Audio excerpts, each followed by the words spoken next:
बुला रहे हैं रोजीना। वहाँ जब मैं गई तो कहीं ना जो है तो नहीं, जैसे तुम्हारे पति नहीं आए उसी तरीके नहीं दिखाओगी। हमारे आदमी कहते हैं तो नहीं समझ में आता।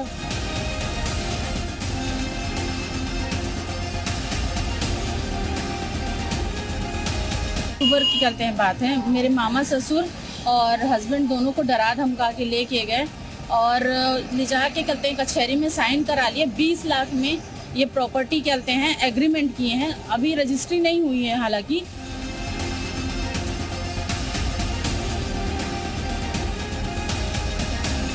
अतीक जैसे लोग ने मेरे पति की हत्या की और उस समय मान के चले जीने का मन नहीं करता था, मगर जिम्मेदारी थी, परिवार था।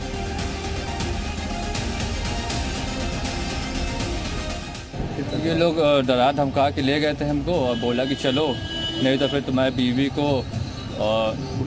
मार देंगे, ये कर देंगे। तो इन लोग यहीं घर ही से उठा के हमको, हमारे मामा को ले गए थे कचहरी।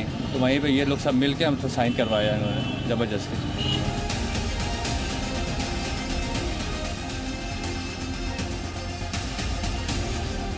ये न्यायालय का काम है कि वो देखेगा कि ये बेनामी संपत्ति है या नहीं, वो देखेगा कि ये अवैध कब्जे की संपत्ति है या नहीं।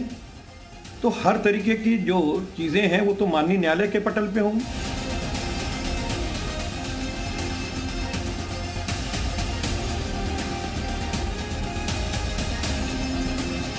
जो गरीबों की जमीन को कब्जा कर लिया, जो गरीबों को उजाड़ के और अपनी मकान को बना लिया, निश्चित तौर पे हमारी सरकार पहले भी ऐसे कार्य किए और आगे भी हम ऐसे कार्य करते रहेंगे। उन गरीबों की जमीन को गरीब को लौटाने का कार्य करेंगे।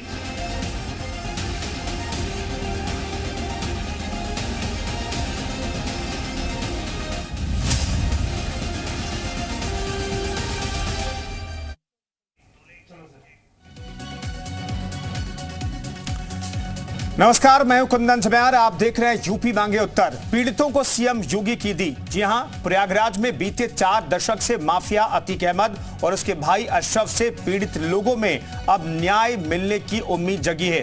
अतीक और अशरफ की मौत के बाद तमाम जो पीड़ित हैं वो पुलिस से संपर्क साध रहे हैं। सूत्रों की माने तो पीड़ितों को न्याय दिलाने के लिए योगी सरकार नई मुहिम शुरू करने जा रही है।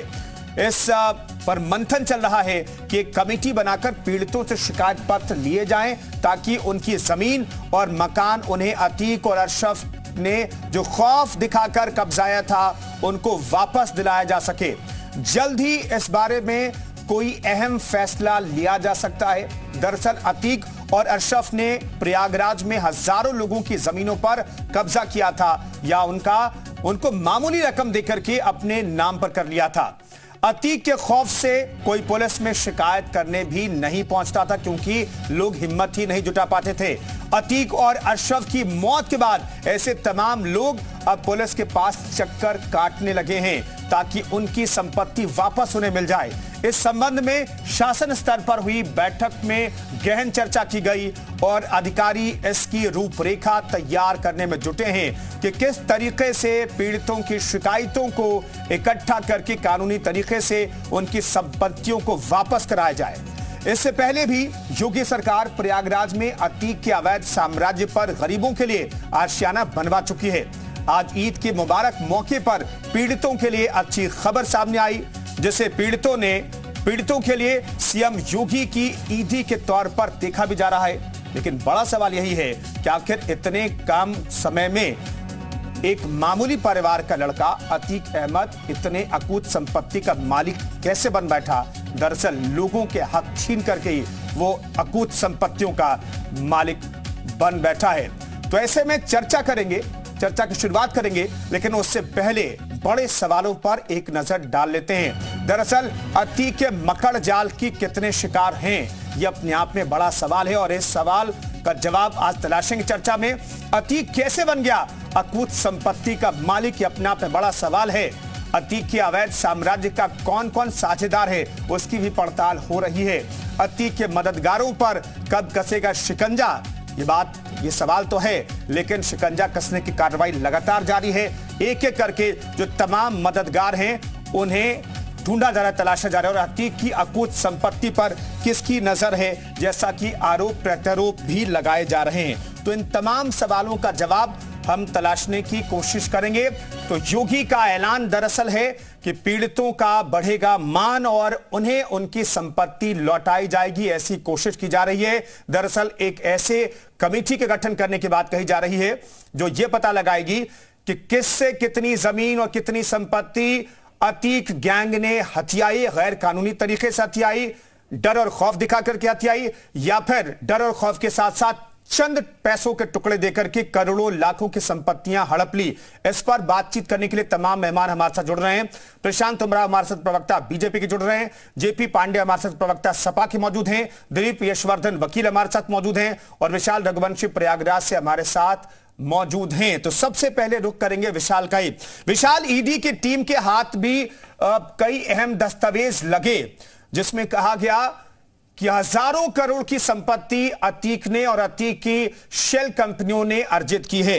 यह सब कैसे संभव हुआ और जो दस्तावेज हाथ लगे उसके आधार पर जांच कहां तक पहुंची है, कितने की अकूत संपत्ति अतीक एंड गैंग के पास है?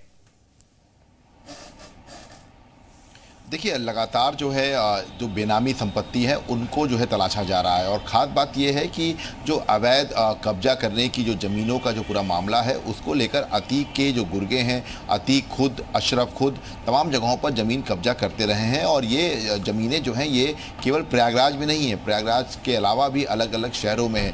ज़मीन का एक बड़ा काम करता था अतीक और यही वजह है कि रियल इस्टेट में भी वो था और तमाम लोगों को डरा धमका कर किसी की ज़मीन 3 करोड़ की है तो उसको 3 लाख में ले लेता था, किसी को पैसा नहीं देता था, गरीब तबके के लोग पर ज़्यादा उसकी ज़मीनें जो है कब्जा करने में रहती थी, नजूल की ज़मीनें कब्जा की, यहाँ तक कि वक्फ की जो ज़मीन है वो कब्जा कर ली। ये तमाम ऐसी चीज़ें हैं जो साफ कर रही हैं कि अतीक जो है वो पूरी तरह से उसने अपना एक साम्राज्य बनाया था और ज़मीनों का एक बड़ा रोल जो है वो जो है करता था और ऐसे में अपने पैसे को बढ़ाने के लिए वो इस तरह की ज़मीनों का जो है कब्जा करता था, वहाँ पर अपार्टमेंट बनवाता था, कॉम्प्लेक्स बनवाता था, इसके साथ साथ ज़मीनों पर कब्जा करने के साथ ही वहाँ पर जो है अपने गुरुओं को रहने के लिए देता था। तो और ये उसका एक बहुत दहशत फैलाने का एक बड़ा एरिया था क्योंकि वो जिस ज़मीन पर कब्जा करता था उसके आसपास की जितनी भी ज़मीनें थी उसको भी खाली करवाने की कोशिश करता था गुर्गों के जरिए और लगातार धमकाता था, जिसकी वजह से एक आम आदमी होता है वो अपनी ज़मीन औने पौने दाम में बेच के भाग जाता था। चूँकि अतीक का एक वक्त ऐसा था कि अतीक के सामने कोई आवाज़ नहीं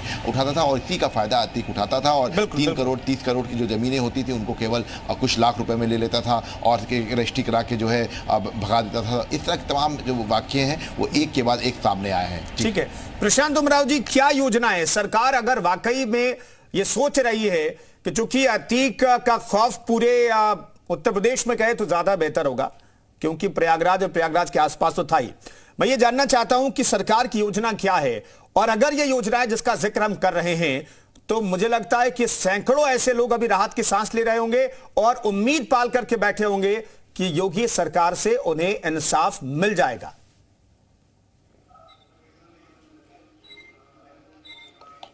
प्रशांत जी नमस्कार।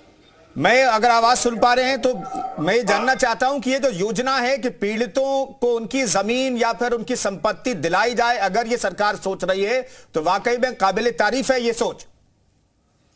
जी बिल्कुल, ये स्वागत योग्य कदम है योगी सरकार का, क्योंकि अतीक अहमद जो कहते हैं कि एक तांगे वाला का बेटा था और किस तरीके से उसने कई हजार करोड़ की संपत्ति बना ली, तो निश्चित तौर पर उसका कोई बिजनेस व्यापार तो था नहीं, उसका सभी जगह प्रॉपर्टी में उसका विशेष इंटरेस्ट रहता था, चाहे नोएडा से लेके प्रयागराज और कई राज्यों में उसका साम्राज्य फैला हुआ था और ये सारी संपत्तियां उसने लोगों की जमीनों पर कब्जा करके बनाई, सरकारी संपत्तियों पर कब्जा करके बनाई। तो अब उसके मरने के बाद और उसके जो पूरा जो उसका साम्राज्य छिन्न भिन्न होने के बाद जो उसकी जमीनें थे जो गरीब लोगों की पर कब्जा करके उसने जो संपत्तियां बनाई थी, उसके लिए सरकार का ये जो है स्वागत योग्य कदम है। जो जमीन के रिकॉर्ड्स हैं उसको निकलवा करके जो उनके जो कब्जे हैं वो जो मूल उनके जो स्वामी मालिक हैं उनको लौटाया जाएगा।